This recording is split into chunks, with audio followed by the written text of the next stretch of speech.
안녕하세요. 개혁자 이래입니다. 우리는 지난 시간까지 자각신앙의 본론 부분을 마쳤죠. 이번 시간서부터는 자각신앙의 결론을 다루겠습니다.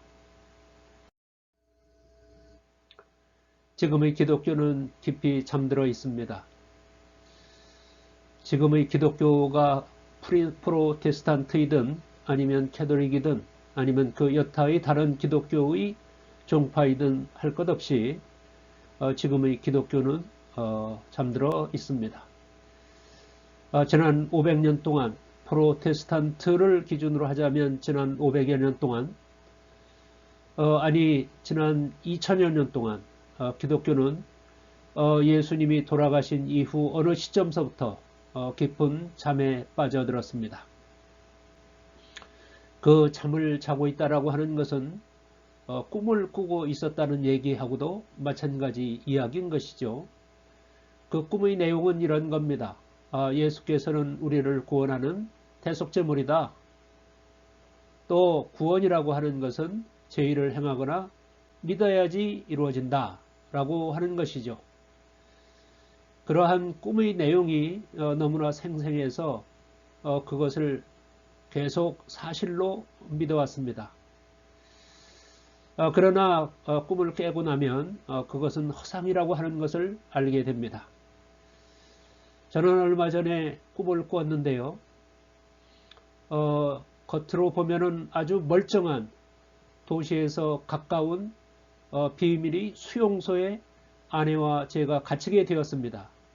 그 수용소에서는 담장 밖에서 볼 때는 멀쩡한데 담장 안에서는 장기들을 추출해서 팔고 또 그리고 사람들을 죽이는 그런 포로 수용소 같은 것이었죠. 어쨌든 꿈에서도 거기를 탈출해야 되겠다는 생각을 했습니다. 그래서 아내에게 어느 지점이 취약한 부분이니까 그 부분으로 탈출을 해라. 뭐 이런 얘기를 또 그리고 우리가 강제노동을 하기 위해서 줄을 맞춰서 이동할 때 그 취약한 펜스 부분을 넘어서 탈출하면 탈출이 가능하다라고 하는 얘기를 했습니다. 그러다 어쩌다 보니까 내가 아내를 업고서 그 산 위에 있는 비밀 수용소에서부터 밑으로 내달리고 있었습니다. 그 지형은 언덕이 있고 밑에 평지가 있고 다시 언덕에 있는 그 분지 모양을 하고 있었는데 그 언덕배기를 막 뛰어 내려가서 아내를 업고 뛰어가서 그 분지를 지나고 나면 안전할 것이다 라고 하는 생각을 했습니다. 그런데 뒤에서 지원군을 보내 라고 하는 목소리도 들리고 어쨌든 뒤에서 쫓아오는 것을 피해서 죽도록 달렸는데 그렇게 죽도록 달리는 그 현실이 너무나 생생해서 나의 심장은 미친 듯이 뛰었습니다. 그래서 그 심장이 너무나 많이 뛰어서 어쩔 수 없이 그 잠에서 깨고 그 꿈에서 깨어났습니다. 꿈에서 깨어나고 났더니 비밀 수용소도 없고 아내도 없고 거기서 내달리던 나도 그게 사실이 아니더라고요. 우리는 500년 동안 우리는 2000년 동안 그동안 깊은 잠에 들었고 또 그리고 꿈을 꾸고 있었는데 그 꿈의 내용은 깨어서 보면 깨닫고 나면 그것은 다 허상이다 라고 하는 것을 알게 된다는 거예요. 지금은 깨어날 때입니다. 지금이 기독교가 깨어날 때인 것을 보여주는 증표는 아주 많습니다. 기독교는 생명력이 없고 또 그리고 병리 현상만 나타나고 있습니다. 예수님을 믿어서 구원을 얻는다라고 하는 그 믿음은 생명력이 없고 병리 현상만 나타납니다. 생명력이 없는 현상이 무엇입니까? 그것은 뭐냐면 신을 체험하고 하나님을 체험하고 삶이 변화되는 경험이 일어나질 않습니다. 신을 경험하고 그리고 그래서 생명을 얻고 그러면 삶이 변화되는 경험을 하게 되는데 그런 것들이 보이질 않는다. 나타나질 않는다라고 하는 거예요. 그래서 삶의 모습은 그리고 그리스도인의 삶의 모습은 탐욕과 무지와 이기에서 벗어나지 못하고 있습니다. 이 탐욕과 무지와 이기에서 벗어나는 것이 구원 아닙니까? 그러니까 이 탐욕과 무지와 이기에서 계속 머물러 있다라고 하는 것은 구원을 받지 못하고 있다. 그럼에도 불구하고 나는 예수님을 믿었기 때문에 구원을 받았다라고 하는 그런 자매, 그런 꿈을 꾸고 있다라고 하는 거예요. 여전히 이단들이 생겨나서 성하고 있죠. 이 이단들, 소위 말하는 이 이단들이라고 하는 것은 기독교가 생겨난 이래 끊임없이 계속해서 나타나고 사라지고 그렇게 했는데 지금도 2000년이 지난 지금도 계속해서 새로운 이단들이 생겨나서 성하고 있습니다. 그것은 뭐냐면 그것이 제공하고 있는 사상적 틀이 이단적 성격을 또 그리고 이단을 생성하게 만드는 근거가 되기 때문에 그렇다라고 하는 거예요. 그래서 생명력 없고 병리 현상만 이렇게 자꾸 나타나다 보니까 이 기독교 말고 대안적 영성에 이끌리거나 그 대안적 영성에 기웃거립니다. 그러다가 급기야는 교회를 떠나고 기독교 신앙을 버리는 일들이 점점 생겨나고 있지 않습니까? 이렇게 우리가 지금 깨어나야 할 때다. 또 그리고 우리 기독교가 깨어나야 할 때다라고 하는 것을 보여주는 증표는 많다라고 하는 겁니다.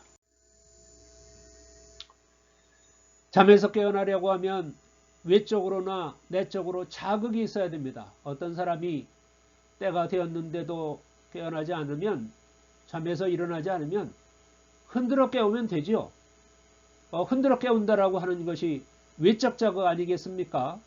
그러면 밖에서 흔들어 깨우면 안에서 정신이 들어서 그것이 내적 자극이죠. 이렇게 잠에서 깨어나려고 하면 외적, 내적 자극이 있어야 된다. 이 외적 자극이라고 하는 것이 앞에서 열거한 현실적 증표들이겠죠. 그런 증표들이 외적으로 자극한다고 하면 우리의 내적 자극은 뭐가 되어야 되겠습니까? 그것은 의식의 변화입니다. 겉으로 나타나는 그런 증표들을 바라보고 우리 안에서 이게 뭐구나, 이렇구나 라고 하는 것에 대한 의식의 변화가 일어나게 되면 그 의식의 변화와 현실적 증표가 힘을 합쳐서 우리 기독교를 깨우게 되겠다라고 하는 거예요. 의식의 변화라고 하는 것은 현상대의 실상, 실체를 보는 것입니다. 의식의 변화는 현상 뒤에 겉으로 드러나 있는 모습 뒤에 실제 모습 그리고 실체를 보아야만 의식의 변화가 일어납니다. 그 실상, 현상 뒤에 나타나 있는 그 근저에 깔려 있는 현상 배후에 있는 실상, 실체를 보는 것. 그것이 있는 그대로의 모습인데 있는 그대로를 보는 것이 뭡니까? 그것이 바로 메타노이어죠. 우리가 예수님께서 가르쳐 주신 메타노이어에 대해서 앞에 본론에서 충분히 살펴봤습니다마는 메타노이어라고 하는 것은 above, after, beyond를 알아차립니다 라고 하는 것이죠. 그러니까 이게 뭐냐면 한마디로 말하면 의식이 확장되고 의식이 상승되고 그리고 의식이 초월되는 것입니다. 이렇게 확장된 의식, 상승된 의식, 초월된 의식 이런 걸 보고 메타노이어라고 한다. 그것은 한마디로 눈뜬 현상이다. 눈을 뜨는 것이다 라고 하는 거예요. 이렇게 어떤 것을 근원에서 통째로 바라보아야 이것이 메타노이어인데 근원에서 통째로 바라보아야 깨달음이 온다 라고 하는 것이죠. 예수님께서는 너희는 세상의 빛이라고 말씀하셨죠. 그런데 지금의 기독교인은 그 빛이 없습니다. 지금의 기독교인들에게는 빛이 없다라고 하는 거예요. 그래서 세상의 빛이 되지도 못합니다. 여기서 빛이라고 하는 것은 무슨 햇빛 같은 광원을 말하는 것이 아니겠죠. 이 빛이라고 하는 것은 너희는 세상의 빛이다 라고 말씀하셨을 때 그 빛이라고 하는 것은 밝게 비추는 것, 밝게 비추는 것. 또 그리고 그것은 환한 알을 비유하는 것이죠. 그러니까 기독교에는 빛이 없다라고 하는 것은 기독교 안에는 환한 암, 깨달음이 없다라고 하는 것이겠고요. 그래서 이 세상을 깨우치는 기능도 역할도 할 수가 없다라고 하는 거예요. 이 환하게 알아차린 상태가 깨달음 아닙니까? 무엇을 환하게 알아차린 것, 그런 상태가 깨달음이잖아요. 그러니까 기독교에 빛이 없다거나 세상에 빛이 되지 못한다고 했을 때 그것은 뭐냐면 기독교인들에게 기독교 안에는 이 깨달음이 없고 그 깨달음이라고 하는 것이 없기 때문에 세상을 깨우치지도 못한다라고 하는 겁니다. 깨달음은 다른 것이 아니고 우리 의식이 깨어남이죠. 우리 의식이 깨어난다라고 하는 것이 바로 깨달음인데 이 깨달음이 있어야 자신도 바꿀 수 있고 세상도 바꿀 수 있는 거 아니겠습니까? 우리에게 깨달음이 있어야 자신도 바꾸고 세상도 바꾼다. 지금의 기독교는 깊이 잠들어 있고 꿈을 꾸고 있는데 그 잠에서 깨어나야 할 시간이고 그 잠에서 깨어나야 한다고 하면 메타노이어를 해야 된다라고 하는 것이고요. 그렇게 메타노이어를 했을 때 비로소 우리는 깨달음을 갖게 되고 또 그리고 세상을 바꿀 수도 있다라고 하는 것이죠.